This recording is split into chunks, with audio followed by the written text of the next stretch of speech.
Hi అండి. నిన్నైతే Chennai super కింగ్స్‌కి అలానే పంజాబ్ కింగ్స్ 11స్‌కి అయితే జరిగింది. మ్యాచ్‌లో వచ్చేసి ఆహ్, పంజాబ్ అయితే గెలిచిందండి. దాంగా కలిసి వాళ్ళు కూడా ఎందుకంటే చాలా క్రూషియల్ టైంలో మ్యాచ్ అయితే గెలిచారు. పంజాబ్ కూడా చాలా ఇంపార్టెంట్ మ్యాచ్. ఎందుకంటే నిన్న కేకేఆర్ గెలవడంతో అయితే కొంచెం క్రిటికల్ కండిషన్ అయితే ఏర్పడింది. ఎందుకంటే కేకేఆర్ ఒక మ్యాచ్ వర్షం కారణంగా రద్దు అవడంతో అయితే వాళ్ళకి ఒక పాయింట్ ఎక్స్ట్రా ఉంది. అది ఒకటి బెనిఫిట్ అవుద్ది వాళ్ళకి. అందుకని అయితే ప్రతి మ్యాచ్ పంజాబ్ కూడా గెలవాల్సిన అవసరం అయితే ఏర్పడింది. సరే చూసి పక్కన పెట్టేస్తే ఇంకా ఈ చెన్నై సూపర్ కింగ్స్ వరుసగా 5 ఓటములు అయితే తన సొంత ప్లేస్లో అయితే ఓటములు అయితే చూసిందండి. ఒక్క శామ్ కరణ్ తప్ప మిగతా ఎవరు బ్యాట్స్మెన్ కూడా ఆడలేదు. అతను మంచి ఇన్నింగ్స్ అయితే ఆడడం చూసాం.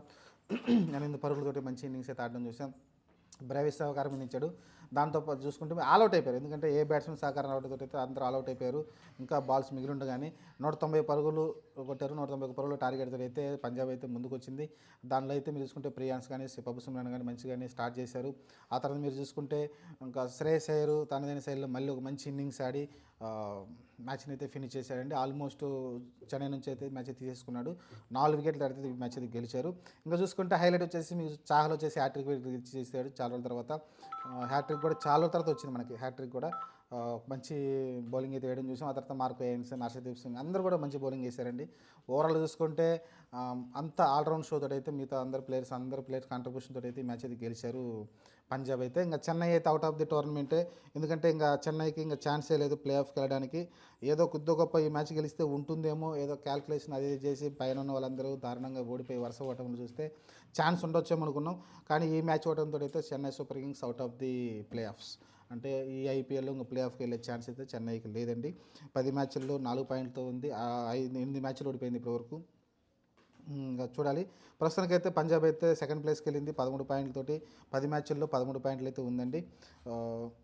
తర్వాత మీరు చూసుకుంటే మన అది మ్యాచ్ ఎవరో గెలుస్తుంటే బాగుండేది. కోలకత్తా కానీ పంజాబ్ కానీ అన్ఫార్చునేట్లీ అది వర్షం కారణంగా ఒక్కొక్క పాయింట్ షేర్ చేసుకోవాల్సి వచ్చింది కదా. అందుకే 13 పాయింట్లు అయితే వాళ్ళకి వచ్చినాయి. ఆ తర్వాత మీరు చూసుకుంటే ఆర్సీబీ టాప్లోనే ఉంది. ఎందుకంటే ఇది కూడా 14 పాయింట్లు వస్తే సేమ్ ఉండేది. రన్ రేట్ పంట చూసుకున్నా కూడా పంజాబే వెనక ఉంది కాబట్టి నో ప్రాబ్లం. ఇంకా ఎంఐ, జీటీ ఇంకా అన్ని వరుసగా డీసీ వీళ్ళందరూ కూడా 12 పాయింట్లతోటి అయితే ఉన్నాయి ఈ 3 టీములు కూడా. ఆ తర్వాత ఎల్ఐజీ 10 పాయింట్లతోటి, అలానే కేకేఆర్ 9 పాయింట్లతోటి ఉందండి. ఇదైతే లైనప్ అయితే కనిపిస్తుంది.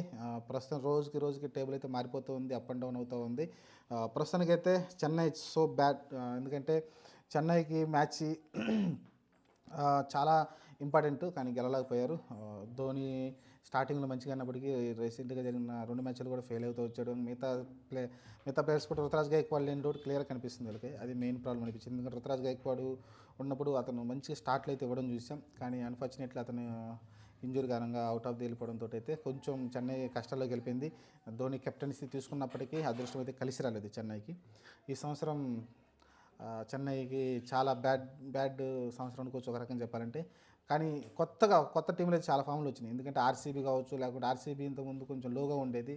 కానీ ఆర్సీబీ కావచ్చు, పంజాబ్ కావచ్చు, వీళ్ళందరూ కూడా డీసీ కావచ్చు, వీళ్ళందరూ ఈసారి టాప్లో ఉన్నారు. ఇంతకుముందు మనం చూసుకుంటే వేరే టీములు టాప్లో ఉండేవి. చెన్నై లాంటి టీము, లేకుంటే ఎస్ఆర్హెచ్ కావచ్చు, లేకుంటే కేకేఆర్ ఇలాంటివన్నీ టాప్లో ఉండేవి. కానీ అవన్నీ కింద ఉన్నాయి ఈసారి. ఈసారి అన్ని కొత్త టీములు పంజాబ్ కావచ్చు, డీసీ కావచ్చు, జీటీ కావచ్చు, వీళ్ళందరూ అయితే టాప్లో ఉన్నారు. ఈసారి కొత్త ఎవరైనా ఐపీఎల్ ట్రోఫీ గెలుస్తారంటే నాకు తెలిసి ఆర్సీబీ కావచ్చు, లేకుంటే పంజాబ్. చూద్దాం మరి వీళ్ళు కొత్తగా ఉన్నారు. పైన డీసీ కూడా ట్రోఫీ అయితే లేదు కదా, వాళ్ళు కూడా ఒక ఛాన్స్ అయితే ఉంది. చూద్దాం మరి ఎవరు గెలుస్తారు. ప్రస్తుతానికైతే మ్యాచ్లు దగ్గర పడే కొద్దీ అంత ఇంట్రెస్టింగ్ మారిపోతూ ఉంది. ఇంకా మ్యాక్సిమం 4 మ్యాచ్లు ఉన్నాయి కాబట్టి తరాల చూద్దాం మరి ఏం జరుగుద్దో. ప్రస్తుతానికైతే చాలా ఇంట్రెస్టింగ్ ఉంది టేబుల్ కూడా.